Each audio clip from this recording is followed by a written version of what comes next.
मेरे भाई और मैं एक ही समय पर सर्वाइवल सिस्टम के साथ जागे।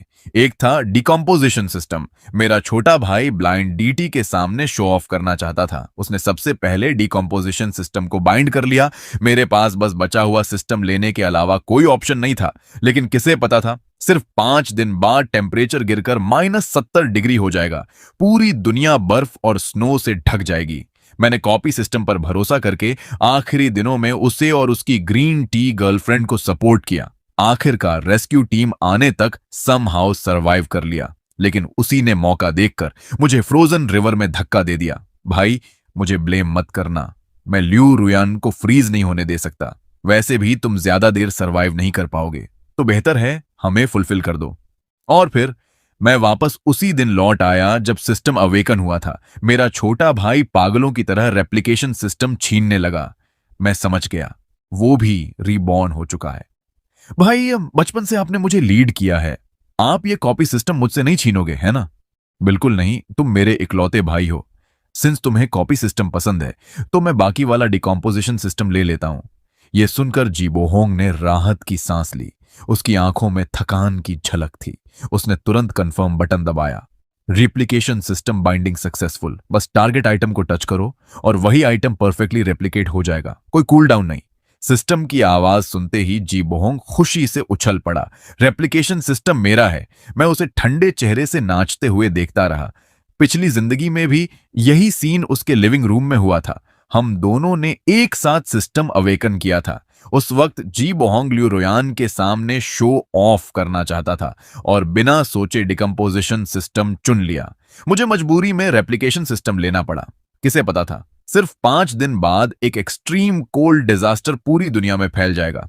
टेम्परेचर गिरकर -70 डिग्री हो गया। पूरा शहर एक पल में बर्फ की मूर्ति बन गया। हम घर में फंस गए और सप्लाईज सबसे बड़ी प्रॉब्लम बन गई। मैंने सिस्टम के सहारे उसे और ल्यू रुयन को सपोर्ट किया, जो सिर्फ चीखना जानती थी, कुछ और नहीं। मैं खुद खाने से कतराता था, कपड़े भी कम पहनता था, बस बेस्ट सप्लाईज उनके लिए बचाकर रखता था। 3 महीने तक किसी तरह सरवाइव किया। आखिरकार रेस्क्यू आ गया। लेकिन रेस्क्यू में सिर्फ 2 जगह थी। जी बोंग ने ल्यू रुयान को बोट पर चढ़ाने के लिए बिना हिचकिचाए मुझे नदी में धक्का दे दिया। उस बर्फीले पानी में डूबते हुए मैंने कसम खाई, अगर दोबारा मौका मिला तो मैं उनसे खून का हिसाब लूंगा। और अब भगवान ने मुझे सच में यह मौका दे दिया। भाई, क्या देख रहे हो? पछता रहे हो? नहीं, बस खुश हूं। मैंने नजर हटा ली और सीधे डिकम्पोजिशन सिस्टम को बाइंड कर लिया। Decomposition system binding successful. ये किसी भी अनऑर्गेनिक या इनऑर्गेनिक मैटर को डिकम्पोज एंड रिओनऑर्गेनाइज कर सकता है। उसे हाई एनर्जी फ्यूल या फ्रेश इंग्रेडिएंट्स में कन्वर्ट कर सकता है। कन्वर्जन रेट आइटम की डेंसिटी पर डिपेंड करता है। जी बोहोंग अचानक पास आया।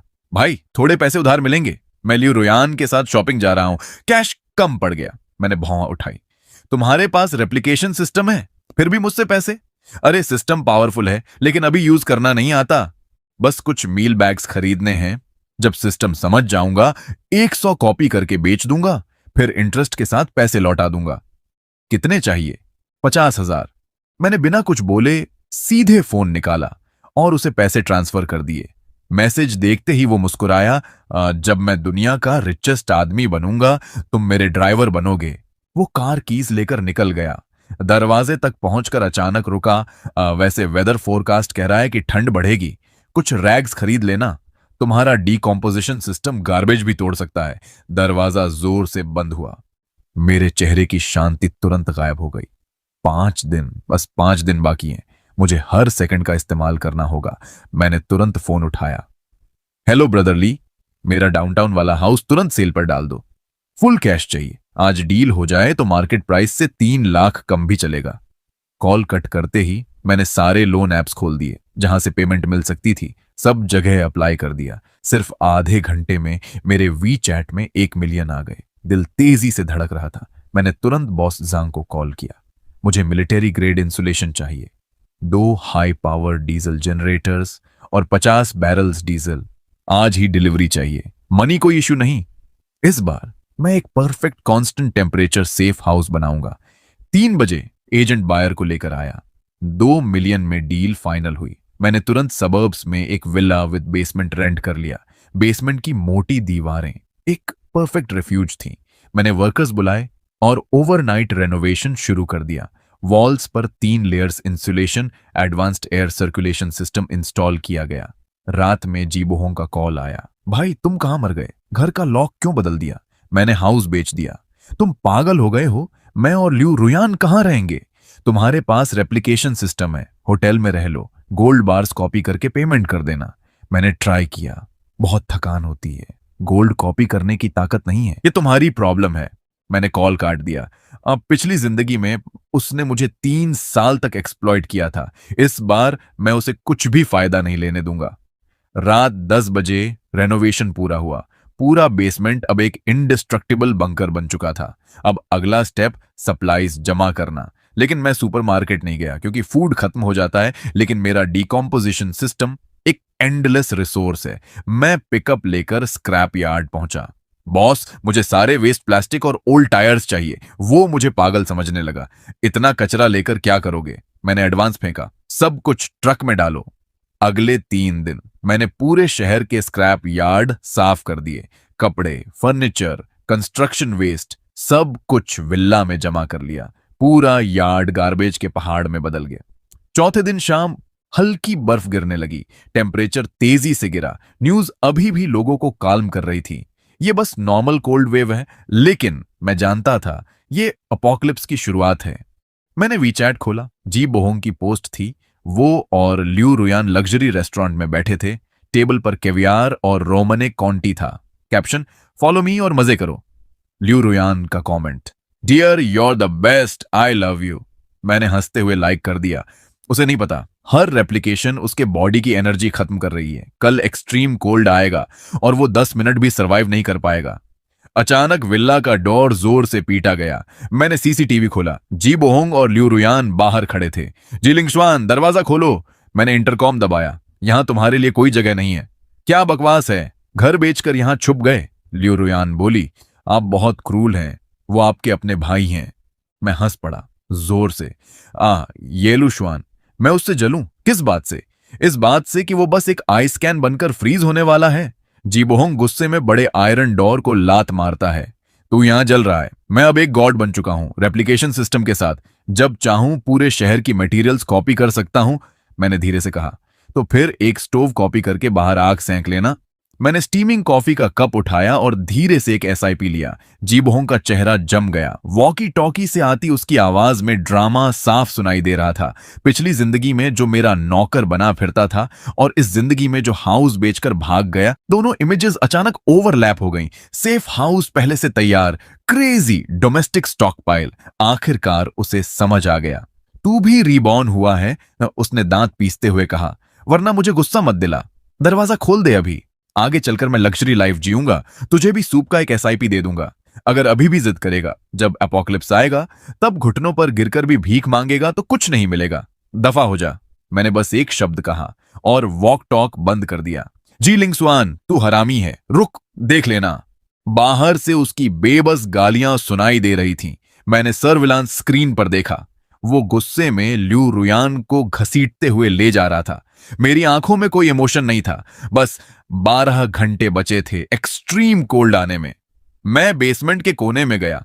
वहां यार्ड से लाए हुए आइस्ड प्लास्टिक बॉटल्स का ढेर पड़ा था। अब डिसअसेंबली सिस्टम टेस्ट करने का टाइम है। मैंने एक बॉटल उठाई और बटन दबाया। Decomposition plus restructuring target high purity anthracite confirm.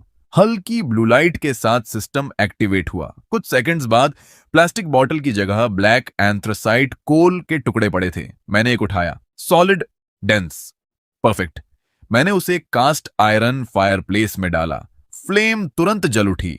न स्मोक न पोल्यूशन, बस इंटेंस हीट। थर्मोमीटर स्टेडी होकर 26 डिग्री सेल्सियस पर रुक गया। फिर मैं रॉटन वुड के ढेर के पास गया। Target fresh Australian wagyu beef. Blue light फिर चमकी। मेरे हाथ में एक टॉप क्वालिटी वाग्यू स्टेक था। मैंने अनजाने में सलाइवा निकला। पिछली जिंदगी याद आई। 3 साल तक जीबहोंग और बाकी लोगों के लिए मैंने फ्रोजन बार्क और रैट मीट खाया था, और आज मेरी आंखें लाल हो गईं। मैंने तुरंत स्किलेट गर्म किया, बटर डाला, सिजल। पूरे बेसमेंट में खुशबू फैल गई। स्टेक तैयार होते ही मैंने एक पीस काट कर मुंह में डाला। जूस बर्स्ट हुआ, सेटिस्फैक्शन सीधा दिमाग तक गया। यही है असली जिंदगी। फोन खोला, फैमिली ग्रुप फट चुका था। ये मौसम क्या हो रहा है? मदर इन लॉ, हीटिंग बंद, पाइप्स फ्रीज होकर फट गए, ग्लास तक फ्रीज हो गया। कोल्ड वेव सेंचुरी में पहली बार जी बोंग ने वॉइस मैसेज भेजा, घबराओ मत, मैंने सुपर पावर अवेकन किया है, कुछ भी कॉपी कर सकता हूं। रोयान के लिए डाउन जैकेट्स और वार्म पैक्स बना दिए हैं, जिसे जो चाहिए मुझसे ले लो। कुछ सेकंड साइलेंस, फिर ग्रुप एक्सप्लोड हो गया। वाह बेटा, हीरो, मेरे लिए भी अप्लायंसेस कॉपी कर दे, तू तो भगवान है। जी बोहोंग प्राउडली बोला, सब रिलेटिव्स हैं, सबका ख्याल रखूंगा। फिर, लेकिन जी लिंगसुआन, उसने आज मुझे घर से निकाल दिया, 2 मिलियन लेकर अकेला विला में मजे कर रहा है। उसे फर्क नहीं पड़ता कौन जिए कौन मरे। बस हवा बदल गई। इतना सेल्फिश, इतना सीधा लगता था। क्रिटिकल मोमेंट में इतना कोल्ड ब्लडेड, अपने भाई को भी निकाल दिया। मैं हंस पड़ा। यह है असली मॉरल किडनैपिंग। मैंने वाग्यू स्टेक की फोटो भेजी। हाँ, मैं कोल्ड ब्लडेड हूं। ये वाग्यू स्टेक खाकर पैनिक हो रहा है। Group instant silent. फिर जी बोहोंग, अभी घमंड कर, जब सप्लाईज खत्म होंगी देखूंगा कैसे जिंदा रहेगा। मैंने इग्नोर कर दिया। 2 घंटे बचे थे। बाहर तूफान शुरू हो चुका था। हवा ऐसे चिल्ला रही थी जैसे हजारों जानवर दहाड़ रहे हों। स्नो हेल बन गई, बुलेट प्रूफ ग्लास पर टकराकर क्रैक जैसी आवाजें। Temperature -30 degree Celsius. ये बस शुरुआत थी। कैमरा ऑन किया, पूरी दुनिया अंधेरे में। स्ट्रीट लाइट्स उखड़ चुके थे। कुछ कार्स भागने की कोशिश में आईसी रोड्स पर स्किड करके क्रैश और इंस्टेंटली फ्रीज होकर मेटल ब्लॉक बन गई। अपोकलिप्स ऑफिशियली शुरू। मैंने आराम से हॉट शॉवर लिया, सॉफ्ट बेड पर लेट गया। क्लॉक 12 बजे AM। अचानक एक्सट्रीम कोल्ड स्काई से गिरा। विला हिल गई, टेम्परेचर गिरता गया। -60, -70 डिग्री सेल्सियस। अब असली खेल शुरू। मैं शांति से सो गया। अगले दिन फोन की वाइब्रेशन से उठा। ग्रुप्स पैनिक से भरे हुए थे। दरवाजा फ्रीज हो गया, घर बर्फ बन गया, कोई बचाओ। जी बोहोंग साइलेंट। मैं हंसा। अब टाइपिंग की ताकत भी नहीं बची होगी। मैंने फायरप्लेस में कोल डाला, कॉपर हॉट पॉट निकाला। Target top mutton, tribe, vegetables. Blue light. Table भर गया लग्जरी हॉट पॉट से। मैं आराम से खा रहा था। तभी जी बोहोंग फाइनली ग्रुप में बोला, सिस्टम टॉक्सिक है, एक चीज कॉपी करने पर बॉडी ड्रेन हो जाती है। Group panic. तो तू बेकार निकला, हम सबको धोखा दिया, हम मर जाएंगे। मैंने प्राइवेट चैट खोला, हॉट पॉट की फोटो भेजी प्लस वॉइस। बाहर बहुत ठंड है, लकीली मैं सेफ हाउस में हूं। इतना हॉट पॉट खा रहा हूं कि पसीना आ रहा है। 10 सेकंड टाइपिंग। 1 मिनट बाद वॉइस आया, भाई प्लीज बचा लो, गलती हो गई, दरवाजा खोल दो, मैं और रोयान जिंदगी भर तुम्हारी सेवा करेंगे। वो भी कहती है, बस एक SIP हॉट सूप के लिए वो तुम्हारे साथ सोने को भी तैयार है। उसकी बेशर्मी भरी भीख सुनकर मैं बस चुप रहा। मैं तो लगभग जोर से हंसी पड़ा। अरे अंकल लॉन्ग, पिछली जिंदगी में जब तुमने मुझे बर्फ में धक्का दिया था तब तुम्हें याद क्यों नहीं आया कि हम भाई हैं? मैंने वॉइस की दबाया, सिर्फ एक लाइन भेजी, मर जा। मैसेज सेंड होते ही डन। मैंने तुरंत जी बोहोंग को म्यूट, डू नॉट डिस्टर्ब कर दिया। उसकी एक और आवाज सुनना भी मुझे गंदा लग रहा था। बाहर अभी भी तूफान और बर्फ का कहर जारी था। वॉल के थ्रू मॉनिटरिंग सिस्टम से पूरा शहर अब एक डेड आइस फील्ड बन चुका था। सड़कों पर कई मीटर मोटी बर्फ जमी थी। हाई राइज बिल्डिंग्स ऐसे दिख रहे थे जैसे बड़े बड़े आइस टम्ब स्टोन्स शार्प आइसिकल्स से ढके हुए। अपोकैलिप्स का पहला दिन, कम से कम 30% लोग खत्म, और ये तो बस शुरुआत थी। मैंने आराम से खाया पिया और काउच पर लेट गया। कम्युनिटी ग्रुप खोला। अब पैनिक बदलकर गालियों और डिस्पेयर में बदल चुका था। रेस्क्यू टीम अभी तक क्यों नहीं आई? इतना टैक्स देते हैं, हेलीकॉप्टर भी नहीं उड़ सकता इस मौसम में। किसी के पास खाना है, रोलेक्स के बदले दूंगा, पोर्शे की चाबी भी दे दूंगा। मैंने न्यूज देखी, दिल में कोई हलचल नहीं। पिछली जिंदगी में मैं भी ऐसा ही था, ठंड में कांपते हुए सोचता था कोई ऊपर से आकर बचा लेगा। लेकिन रियलिटी ने सिखाया, अपोकलिप्स में दया सबसे खतरनाक जहर है। तभी ग्रुप में नया मैसेज आया, सेंडर ब्रदर लॉन्ग, 18वीं फ्लोर। मुझे उसका थोड़ा अंदाजा था। लोकल गैंगस्टरन कम्युनिटी में दबंग लोगों से प्रोटेक्शन मनी लेता था। उसका मैसेज, बहुत हुआ ड्रामा, जिसके पास भी सप्लाईज हैं खुद आकर दे दो, सबको बराबर बांटा जाएगा। अगर किसी ने छुपाया तो चाकू से निपटूंगा। 17वीं फ्लोर सर्च कर चुका हूं, अब 18वें